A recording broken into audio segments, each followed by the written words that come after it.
इसी क्रम में आपका अगला प्रश्न है। इस प्रश्न में ये कहते हैं कि एक समांतर प्लेट संधारित्र की प्लेटों के बीच की दूरी 1 सेंटीमीटर तथा प्रत्येक प्लेट का क्षेत्रफल 100 सेंटीमीटर स्क्वायर है। इसकी प्लेटों के बीच के स्थान को 0.5 सेंटीमीटर मोटी पैराफीन K1 इक्वल टू 2 की एक पट्टी तथा 0.5 सेंटीमीटर मोटी कंच जिसका परावर्तन K2 इक्वल टू 6 की एक पट्टी से भर देते हैं। यदि इसे 300 वोल्ट की बैटरी से आवेशित करें तो पैराफीन तथा कंच की प्लेटों में वैद्युत क्षेत्र की तीव्रता ज्ञात कीजिए। तो दोनों के माध्यमों में वैद्युत क्षेत्र की तीव्रता हमको बतानी है। सवाल में जो दे रखा है सबसे पहले उसको लिख लेंगे और एक चित्र भी बना लेंगे। ठीक है, संधारित्र की 2 प्लेटें होती हैं, बीच में जो खाली स्थान है वो 1 सेंटीमीटर का है ना। बीच की जो दूरी है दोनों प्लेटों की वो 1 सेंटीमीटर है और उस 1 सेंटीमीटर स्थान को इन्होंने 2 चीजों से भरा है। एक में पैराफीन डाला है जिसकी मोटाई है 0.5 सेंटीमीटर यानी आधा सेंटीमीटर में पैराफीन है और दूसरे आधा सेंटीमीटर में क्या है, कांच है। तो दोनों ही माध्यमों में वे वैद्युत क्षेत्र की तीव्रता पूछते हैं कितनी होगी। तो चित्र बना लेंगे यहाँ पर।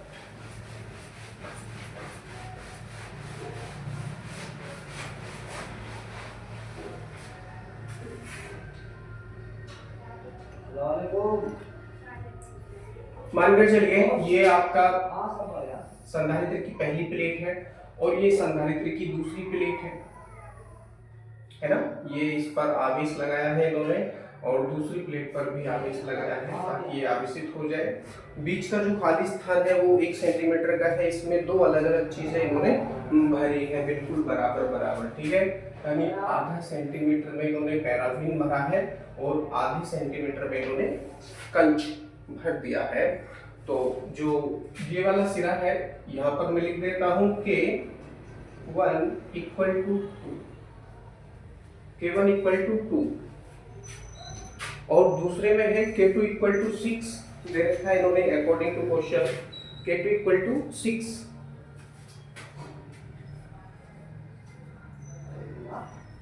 मैं इनको तिरछी रेखाओं से दर्शाता हूं।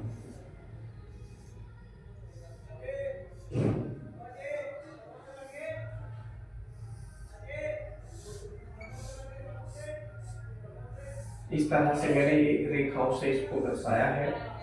ये क्या है, परावैद्युतांक है और इसमें क्या भरा है इन्होंने, पैराफीन भरा है जिसका परावैद्युतांक K1 इक्वल टू 2 है। ठीक है जी, अब मैं क्या करता हूँ, दूसरा जो भाग है इन्होंने कंच लिया है इसमें, तो इस कंच को भी मैं इस तरह से दर्शा देता हूँ।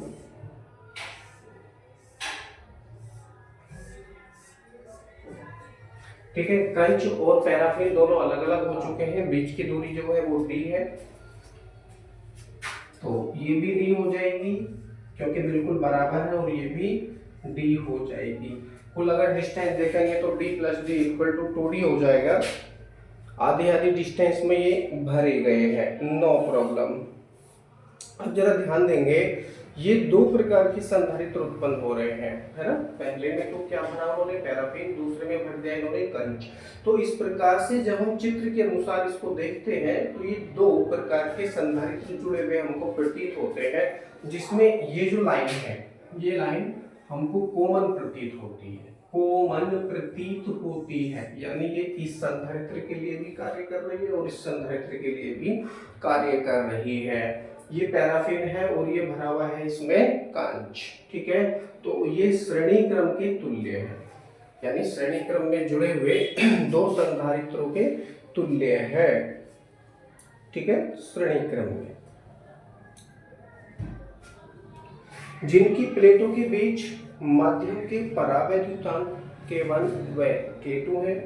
माना कि इन संधारित्रों की धारिताएं C1 व C2, विभवांतर V1 व V2 तथा माध्यमों में वैद्युत क्षेत्र की तीव्रताएं E1 व E2 है।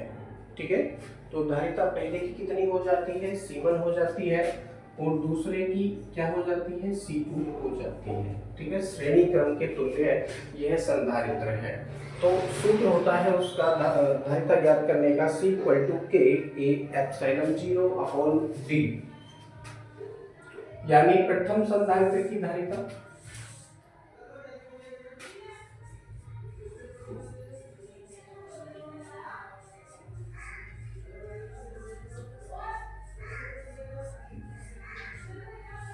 प्रथम संधारित्र की धारिता डैश लगाएंगे और हो जाएगा C1 करके आप इसको लिखेंगे एप्सिलॉन 0 A अपॉन डी, ये सूत्र होता है एप्सिलॉन 0 A अपॉन डी। लेकिन यहाँ पर परावैद्युत माध्यम दे रखा है इन्होंने, कितना है K1 है, ठीक है। तो इसके स्थान पर क्या आ जाएगा, K1 भी चलेगा भैया, K1 epsilon 0 A upon D ये हो जाता है, ठीक है। ए क्या है, प्लेटों का क्षेत्रफल है और बी क्या है, प्लेटों के बीच की दूरी है। तो हो जाएगा K1 epsilon 0 A upon D. ठीक इसी प्रकार से क्या करेंगे, दूसरे या द्वितीय संधारित्र की धारिता ज्ञात करेंगे।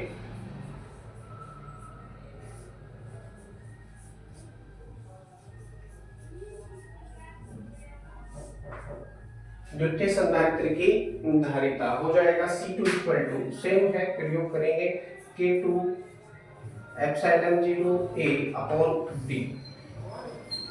ऊपर वाले को क्या मान लेंगे, समीकरण नंबर 1 मान लेंगे और नीचे वाले को समीकरण नंबर 2 बना लेंगे। समीकरण 1 को 2 से भाग कर दो या 2 को 1 से भाग कर दो, आपकी मर्जी है, जिस भी चीज से आप चाहें भाग करना उसको कर सकते हैं, ठीक है। मैं क्या करता हूं, समीकरण 1 को 2 से भाग करता हूं। यदि मैं ऐसा करूंगा तो मुझे प्राप्त होगा C1 upon C2, C1 upon C2 equal to, देखिए इसकी वैल्यू है K1 epsilon 0 A upon D पूरे के बटे, और इसके स्थान पर प्राप्त हो रहा है हमको K2 epsilon 0 A upon D, है ना। यही तो वैल्यू हमको प्राप्त होगी। अब कुछ कटेगा यहाँ से, जो कटेगा उसको काटेंगे, जो बचेगा उसको बचा देंगे, ठीक है। डी ऊपर नीचे है क्योंकि अपॉन में भी आप करोगे तो बी से डी आप काट सकते हो, नो प्रॉब्लम। एप्सिलॉन 0 A ये भी ऊपर है और एप्सिलॉन 0 A ये भी ऊपर है, तो क्या होगा, ये भी कट जाएगा, बचेगा आपके पास K1 अपॉन K2। क्या बचा, K1 अपॉन K2 ही आपको प्राप्त होगा, या यही चीज आपके पास बचेगी। K1 और K2 की वैल्यू दे रखी है 2/6, कितना 2/6, इसको हम रख देते हैं, भाग करेंगे 2 से तो आ जाएगा 1/3, 1/3 ये हमको प्राप्त हो जाता है। इसको चाहो तो समीकरण नंबर 3 भी मान सकते हो। चलिए समीकरण नंबर 3 बना लेते हैं इसको। अब चूंकि दोनों संधारित्र श्रेणीबद्ध हैं या श्रेणी क्रम में जुड़े हैं, तो श्रेणी क्रम में जुड़े होने के कारण दोनों संधारित्रों पर आवेश की मात्रा बिल्कुल बराबर होगी, ठीक है।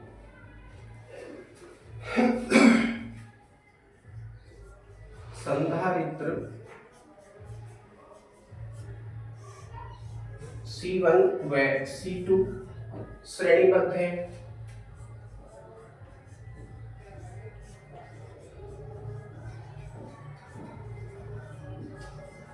श्रेणीबद्ध होने के कारण आवेश की मात्राएं बराबर होंगी, अतः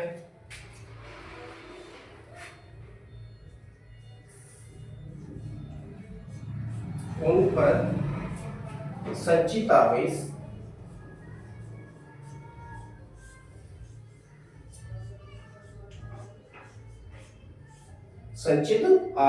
समान होगा।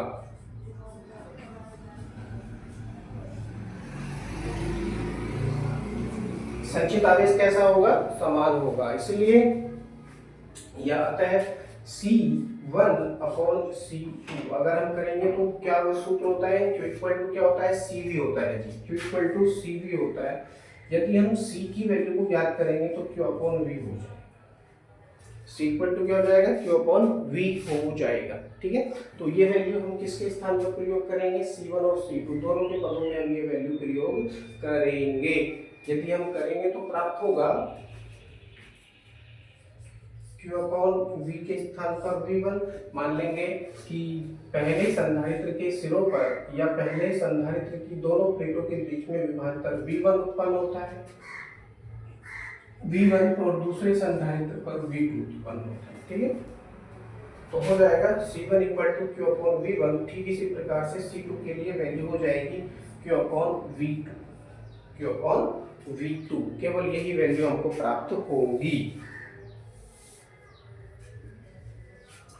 काट देंगे, Q पर नीचे बिल्कुल बराबर है तो क्या होगा, ये कटते जाएगा। ये 1 अपॉन V1 बचा, ये 1 अपॉन V2 बचा। V2 पहुंचेगा ऊपर, V1 आ जाएगा नीचे, यानी C1 upon C2 equal to V2 upon V1। कुछ इस तरह से ये वैल्यू हो जाती है। ठीक है, ये केवल समझाने के लिए लिखा था मैंने।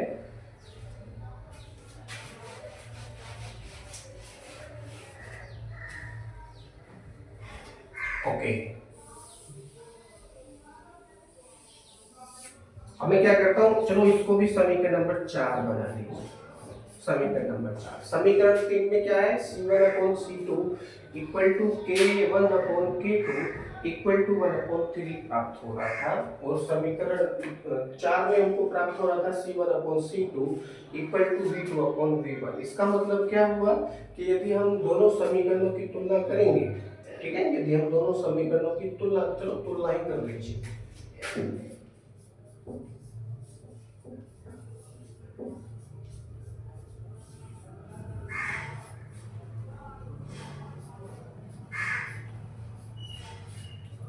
तुलना करेंगे तो क्या प्राप्त होगा, देखिए यहाँ पर क्या है, K1 अपॉन K2 है,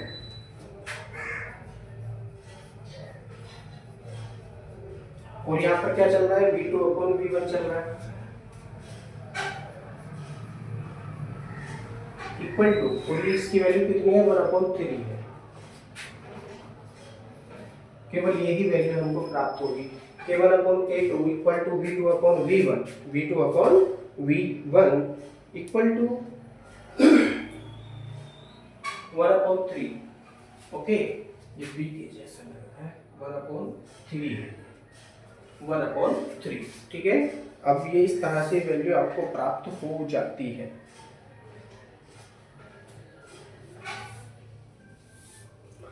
अब आपने एक और सूत्र पढ़ा होगा, E equal to V upon V। इसको क्या करेंगे, समीकरण नंबर 5 बना सकते हैं।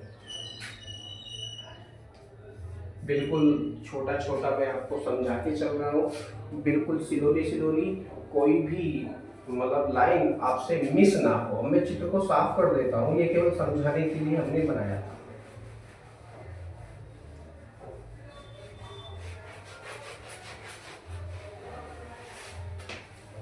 समीकरण 3 में 4 की तुलना करी तो हमको क्या प्राप्त हुआ, K1 upon K2 equal to V2 upon V1 equal to 1 upon 3। इसको समीकरण नंबर क्या मान लिया, 5 मान लिया।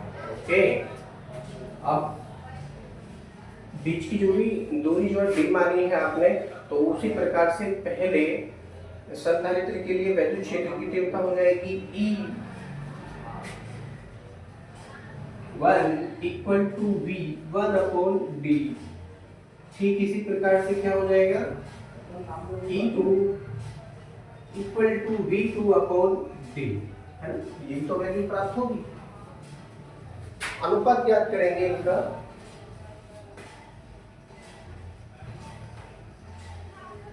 चाहो तो आप इनको भी समीकरण नेक्स्ट मान सकते हो, समीकरण 6 और 7 आप इनको बना सकते हो। तीव्रताओं का अनुपात ज्ञात करेंगे, तीव्रताओं का अनुपात इसलिए ज्ञात कर रहे हैं क्योंकि दोनों में संबंध स्थापित करना है।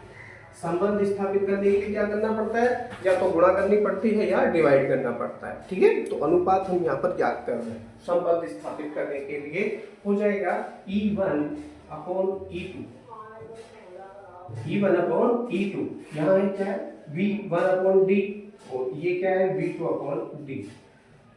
क्या हो जाएगा, V1 upon D into D upon V2, नीचे आ जाएगा। ठीक है, V2 नीचे आ जाएगा, और D से D आप काट दीजिए, आपके पास बचा E1 upon E2 equal to V1 upon V2, है ना, यही तो वैल्यू आपको प्राप्त होगी।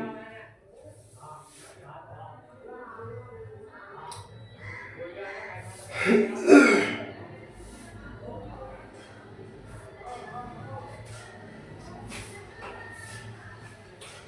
Upon V2।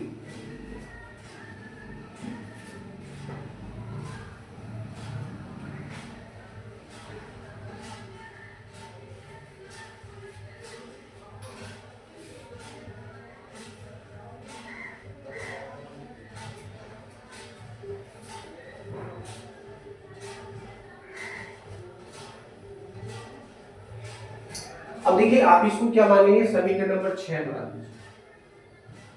आप क्या करेंगे, समीकरण 5 और 6 की तुलना।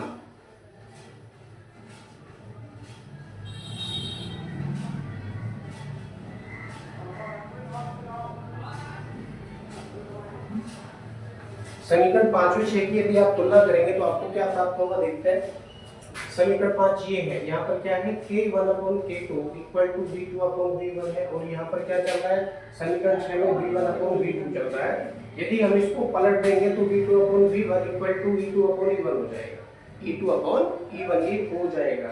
इसलिए अगर चिन्ह लगाइए तो लिखिए e2 upon e1 equal to, देखिए पलट गया, v2 कहाँ पहुंचा, ऊपर पहुंचा, और v1 कहाँ पहुंचा, नीचे पहुंचा। ठीक इसी प्रकार से v2 अपॉन v1 की वैल्यू क्या है, k1 अपॉन k2 है, तो ये भी क्या होगा, पलट जाएगी। तो ये पलटेगी नहीं, k1 अपॉन k2 ऐसे ही रहेगा, k1 अपॉन k2 ये ऐसे ही रहेगा, इक्वल टू क्या है 1 अपॉन 3। यहां से क्या वैल्यू प्राप्त करेंगे आप, यहां से आप वैल्यू फाइंड कर लीजिए e1 की। e1 की वैल्यू यदि आप फाइंड करेंगे तो क्या प्राप्त होगा, e1 equal to 3e2, 3e2 ये वैल्यू आपको प्राप्त होगी, और आप इसको क्या मान लेंगे, समीकरण नंबर 7 मान लेंगे। अब आप कहोगे कि सर इसमें इतनी सारी समीकरणें क्यों बन रही हैं, देखिए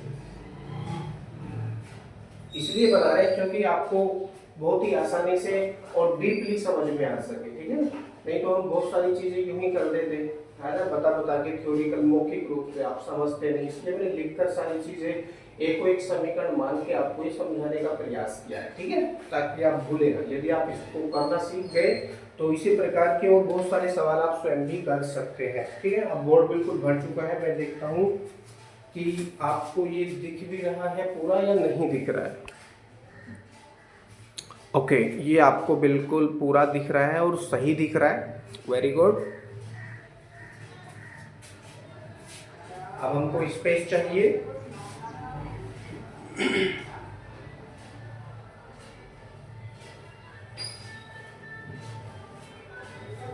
स्पेस बनाने के लिए मैं इसको साफ कर लेता हूं।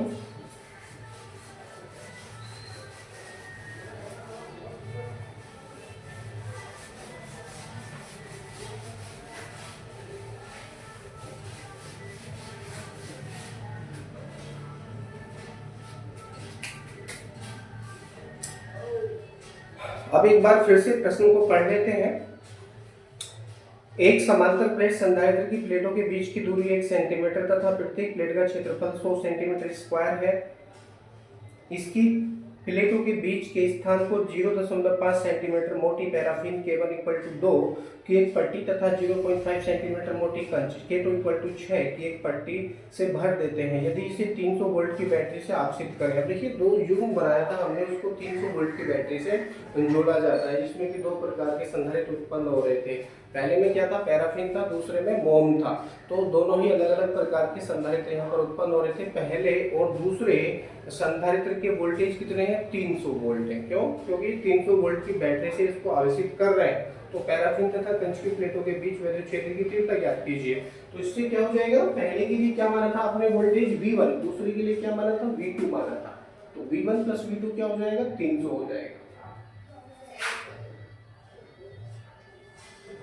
द्वितीय शर्त से दूसरी शर्त क्या है, वो है V1 plus V2 equal to 300।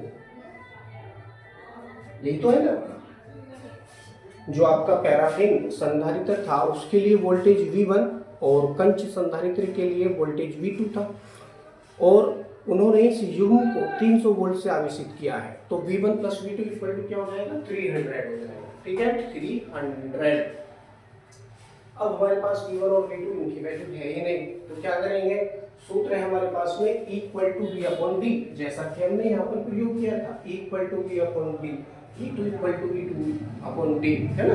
इसी सूत्र का हम फिर से प्रयोग करेंगे इसी सूत्र का हम फिर से प्रयोग करेंगे, तो क्या हो जाएगा, यदि इस सूत्र को हम V1 के लिए यूज करेंगे तो क्या हो जाएगा, V1 equal to E1 into D, V1 equal to E1 into D, इसका हम यहाँ पर प्रयोग करेंगे, हो जाएगा E1 इंटू D, भाई V1 के स्थान पे हमने प्रयोग कर लिया, प्लस ऐसे हम यहाँ पर V2 के स्थान पर प्रयोग करेंगे तो हो जाएगा E2 into D, E2 into D equal to 300।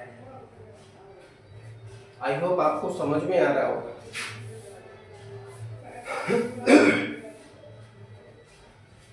ठीक है, अब हम क्या करेंगे, इस समीकरण में जो ये लाइन हमको प्राप्त हो रही है, इसमें E1 इक्वल टू क्या प्राप्त हो था, समीकरण 7 से 3E2, तो लिखेंगे समीकरण 7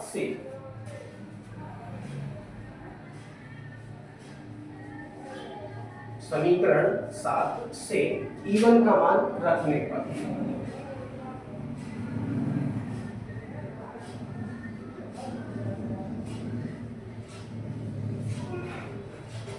E1 का मान रखने पर, यदि रखेंगे तो क्या प्राप्त होगा हमको, E1 के स्थान पर 3E2, कितना, 3E2 इंटू D, प्लस ऐसे यहाँ पर है E2D equal to 300 equal to 300। अब देखिए E2D कितना हो गया, 4E2D हो गया, कितना, 4E2D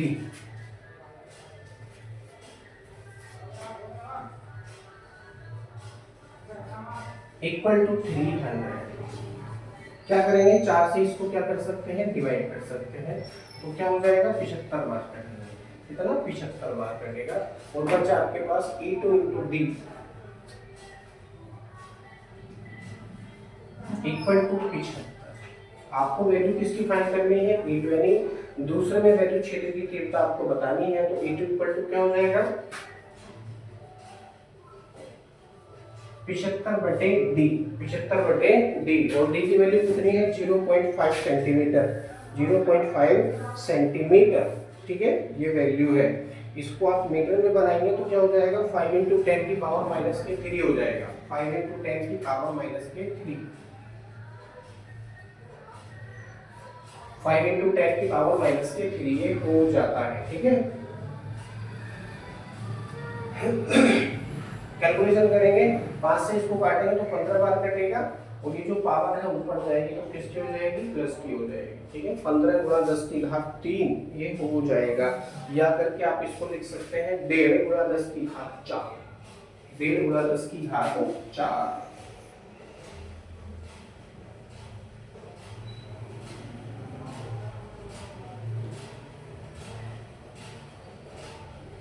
डेढ़ गुणा 10 की घात 4, और मात्रक है वोल्ट प्रति मीटर, यानी जो दूसरा संधारित्र था जिसकी प्लेटों के बीच में उन्हें कंच रखा है, उसके दोनों प्लेटों के बीच में वैल्यू क्षेत्र की तीव्रता कितनी होगी, 1.5 गुणा 10 की घात 4 वोल्ट प्रति मीटर उत्पन्न होगी। ठीक है, तो ये वैल्यू हमको प्राप्त हो चुकी है। ठीक इसी प्रकार से हम E1 की वैल्यू भी फाइंड करेंगे। E1 इक्वल टू क्या है, तो देखिए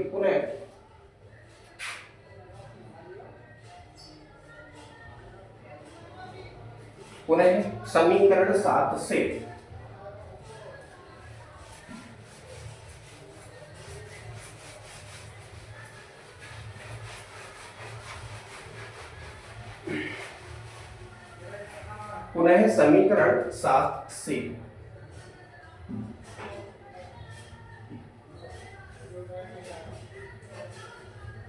समीकरण 7 में क्या है, E1 इक्वल टू 3E2 है, E1 इक्वल टू 3E2, तो E1 इक्वल टू क्या हो जाएगा, 3 गुणा 2 E2 की वैल्यू आपने फाइंड कर रखी है, यानी 1.5 गुणा 10 की घात 4।